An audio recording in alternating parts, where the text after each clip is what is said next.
Founding father dari Ken Borneo namanya Linus ya. Suka bikin rusuh. Suka bikin rusuh. Iya. Oke, kita akan lanjutkan perjalanan kita bersama Pak Haji Petualang, Kak Linus dan Om Bayu.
Ya, turun biasa. Oh, lupa bawa air putih kita ya? Hah? Bawa air putih kita. Sama Linus di sini nih guys. Batu Luko. Pak Linus, bisa ceritakan mengenai soal ini Pak Linus? Ini sebenarnya tempat nongkrong. Tolonglah Pak, kalau yang di saya juga serius Pak. Jangan yang di Panji aja serius Pak. Tolong yang di saya juga serius Pak. Please Pak. Ini channel behind the scene ini, Pak. Oh iya. Kita ngerokok di channel ini boleh. Iya, boleh. Kalau di channel saya rada privasi sedikit. Seneng banget aku. Anjir. Parah ya Bang satu orang ini. Oke, jadi ini tempat apa Linus? Ya, ini Batu Kars. Ya, jadi kita ada di tebing Kars Batu Luko. Singkatnya jadi yang kelamaan. Ya, kita di tebing Kars Batu Luko, ada hutannya, terus nanti ada batu-batu lungunnya, kita akan jalan. Oke, yuk.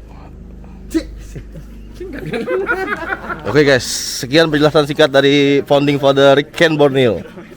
Oke, sekarang kita ini ada di tepi Sungai Kelai. Jadi, kalau kita lihat tadi sepanjang perjalanan, di Sungai Kelai itu merupakan sungai yang menghidupkan banyak kampung.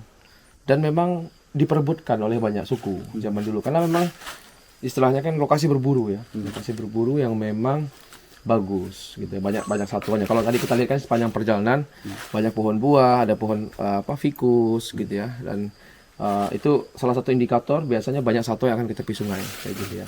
Nah, itulah banyak orang bergantung kepada sungai ini dan ini menjadi jalur transportasi utama waktu itu. Nah, di ini salah satunya tempat ini adalah Batu Luko ya sebutannya. Orang sekitar sini menyebutnya Batu Luko.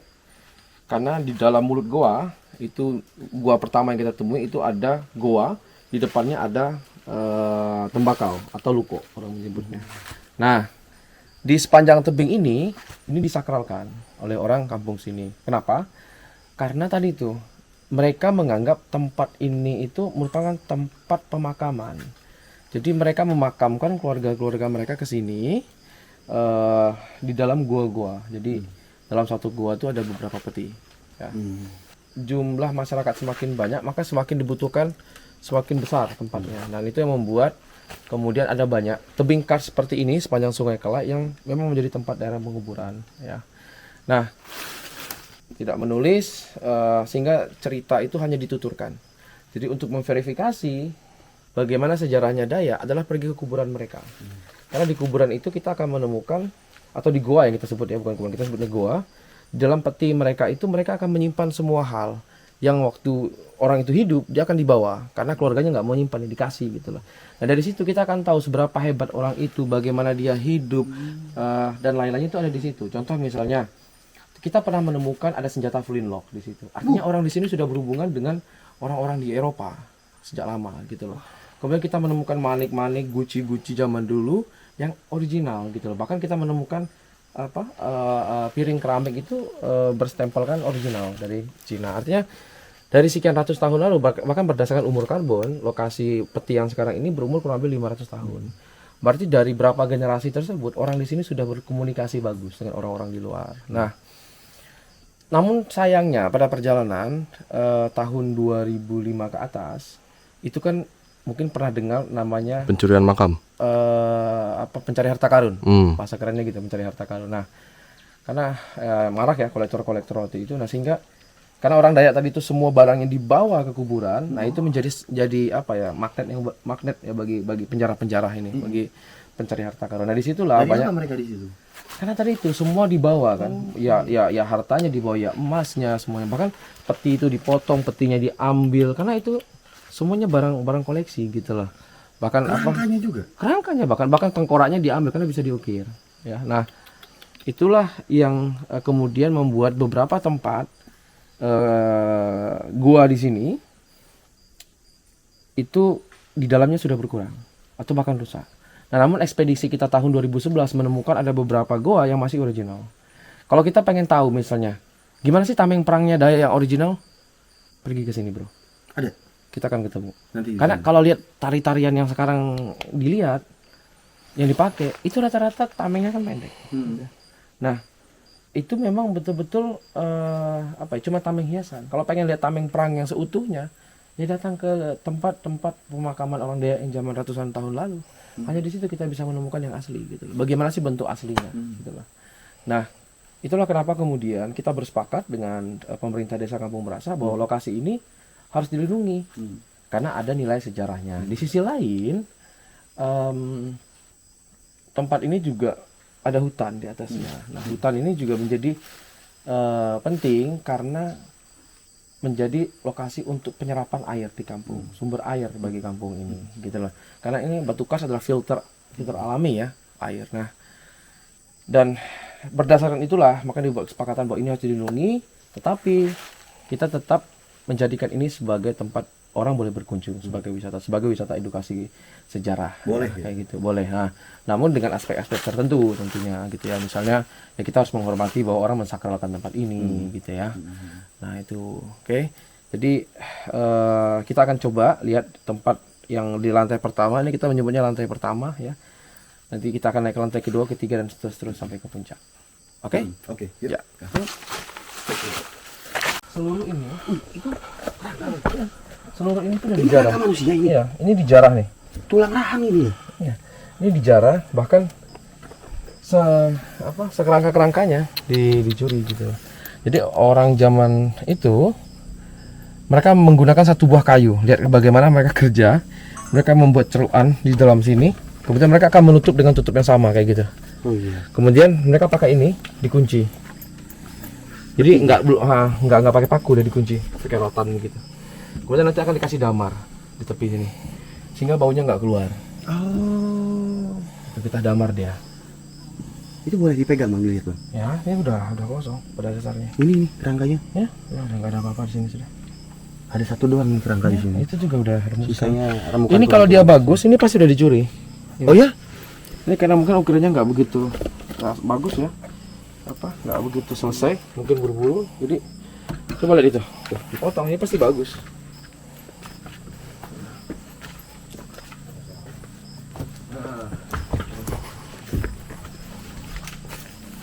Wah, ini bener-bener makasih banyak buat Bang Linus yang udah bawa Panji ke sini Bang. Jadi tahu apa ya, banyak soal masyarakat Dayak yang apa ya, ternyata kehidupannya luar biasa ya. Ya. Ini nggak semua orang bisa datang ke sini teman-teman. Eksklusif lah ya hitungannya. Apalagi kita masuk ke pemakaman yang bisa dibilang sakral. Ya. Bisa dibilang nggak sembarang bisa masuk, salah-salah dikit kualat urusannya. Saya masih percaya soal itu. Ini luar biasa ya, benar-benar ada kerangkanya tadi di situ. Terus ada lagi Bang? Masih, nanti kita ke lantai 2. Oke. Jadi, nah ini paling kalau kita pengen lihat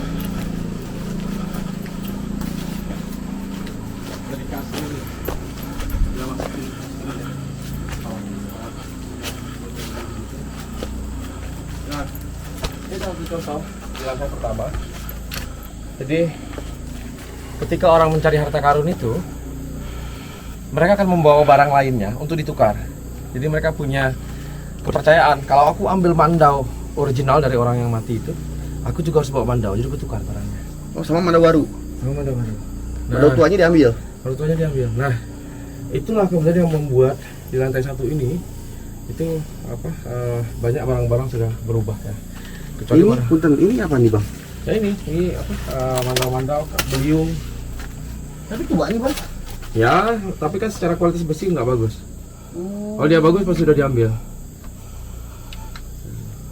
Karat deh. Tukar berarti. Ya, Ini boleh pegang bang? boleh. Ini apaan?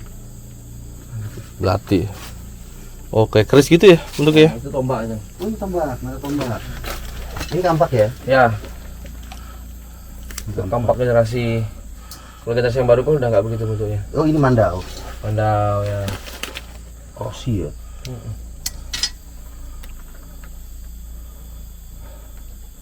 Ini tadinya kuburan bang? Ini kemudian tuh lihat masih banyak tiang-tiang ini. Lihat nih. Ini bekas-bekas tiangnya nih. Ya udah habis. Tuh lihat tuh bekas tiang-tiang ini sana juga ada. Habis gitu. Jadi nggak banyak yang tersisa di tempat ini. Sekarang dari sini ini lantai 1. Jadi rata-rata di lantai 1 ini udah habis. Terus kita percaya kalau kita pengen nyelamatin tempat ini, maka tempat ini juga harus punya dampak kepada orang-orang. Nah, salah satunya adalah dengan wisata. Wisatawan tipikalnya kayak Putra, Ya. nggak kuat manjat. Oh gitu. Ya, jadi mau nggak Perjuangannya harus naik ini. mau, ya harus naik ini. Ya Allahu Akbar, itu apaan bang? Bang itu apa bang? Ngopek with Dave and Sis. Omelet di situ aja. Itu bang. Kaget saya. Ya. Ya. Kita naik nih bang. Anjir curam bener ya. Aman bro? Enggak. Aman? Enggak. Oke. Ini bener-bener. Gendong kenapa, Ji? Ji. Ah, mikirin diri gua sendiri aja susah. Ji, please lah, Ji. Ini langsung Ini bener-bener naik tebing pakai tangga ulin. Dan si Putra gua nggak tahu nasibnya kayak gimana di bawah, bodo amat. Bukan urusan. Kita berjuang dulu mewakili kalian biar kalian bisa lihat di lantai 2 ada apa. Oke. Tenang, guys. Gua masih sanggup, guys. ini langsung mentok nih, langsung mentok. Bang, kita dulu, gua mau nanya. Ini orang-orang zaman dulu bawa peti pakai apa? Nah, itu sih pertanyaan sampai sekarang. Iya. Gimana mereka? Karena tebingnya nggak begini kan, nggak begini tuh gini kan. Iya. Jadi gimana? Itu juga masih ada pertanyaan. Ini mau kemana? Apa pengen nunjukin masih kelihatan apa enggak? Nanti foto yang dari kebun dulu. Itu ya, itu ya ada gua tuh. Cerukan gua. Itu posisinya gini teman-teman. Jadi bukan gini ya. Ini mikirnya dari atas juga ke bawah susah, dari bawah kaki juga susah. Kasnya tuh. Gua juga dong, Oh, dia aja ngalah dari ketemu kasnya langsung dari kiri dia. Dia langsung nyesuaiin ya. Bengkok. Kayu mahal ini, Ini kayu apa ini om? kayu hitam, Ulin kah? mengalahkan ulin harganya nih. Oh. Hitam ini. Lebih mahal dari ulin om? Mengalahkan ulin kalau harga. Ini. Ya, kerasnya sama dengan ulin. Hujan. Nah, Air hujan bisa di sini, hujan deras apa nggak bisa. kita hujan ini kan? Enggak. Emang hujan? Terus. Sebelah sana panas tuh. Ya, terus Di sini dulu ada barang taruh di sini benar udah ya. Ceceran kan. kita ada bawa headlamp nggak? Nggak bawa. Lantai 2 udah kayak gini semua. Oh, ditukar barang lagi gitu ya? Iya. Ini kayak tempat tidur Nus bentuknya, Nus. Karena mereka menyusun peti di atas itu dan dirakit sama kayak ranjang. Dan kalian lihat ya, cara nguncinya pakai apa? Ulin dengan pasak. Oh, Pasak kayu juga. dipasak ya. Ya, nguncinya. Tidak dikatam, tidak disensor apa ini tara pakai. Ini mekanismenya ya pakai pohon yang sama, mereka kasih tutupan dengan pohon yang sama juga. Ini maknanya kenapa mereka menguburkan anggota keluarganya di goa? Nah, pada masa itu ya mereka masih belum punya agama yang sekarang kayak misalnya Kristen atau Islam gitu ya. Jadi mereka masih cenderung percaya kepada roh, animisme ya, masih percaya kepada hutan dan lain-lainnya.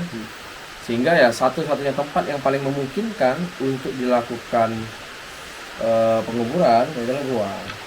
Tetapi ini tidak menjadi sebuah kesimpulan juga. Ada banyak kasus di komunitas di suku-suku Dayak ini. Jadi ada penyakit yang menyebar zaman dulu, misalnya kayak kolera gitu ya. Nah, atau kusta gitu. Nah, ketika itu terjadi, itu mewabah di kampung itu, banyak orang mati, terutama kayak tadi itu ya, kolera dan penyakit menular lainnya. Jadi kampung itu nggak punya waktu lagi untuk mengubur. Bahkan sampai ada yang bilang baru dihantar ke sini gitu ya, baru dihantar ke satu tempat gitu, mayatnya udah ada bunyi gong lagi di kampung, artinya udah ada orang meninggal lagi saking banyak, sehingga memutuskan untuk pindah kampung seperti itu. Nah, ya pada kondisi itulah gua itu juga menjadi sebuah alasan untuk melakukannya lebih cepat. Gitu. Karena Dayak sendiri kan punya banyak suku ya, ada yang menguburnya di dalam gua, terutama di daerah sini ya, di daerah sepanjang Sungai Kelai dan landscape Sangkulira Mangkalihat, banyak mereka menguburkan di dalam gua. Tetapi kalau kita melihat Dayak-Dayak yang lain yang tinggal di daerah pegunungan atau di tanah rendah yang tidak ada kars, mereka cenderung menyimpan tulang belulangnya itu di rumah. Mereka membuat rumah khusus gitu ya. Setelah dikuburkan, diangkat lagi tulang belulang. Jadi ada banyak sekali metode yang dilakukan untuk mengistirahatkan keluarga-keluarga mereka yang mati. Jadi di lantai 2 ini jauh kurang lebih 2 kilo itu kondisi gua-guanya seperti ini. Gitu. 2 kilo, Mas. Kita selesaikan ya. 2 kilo. Ya, yuk. 2 kilo, Om. Ya, mungkin tahu 2 kilo tuh. Oke, ini sekarang. Wih, agak licin ya.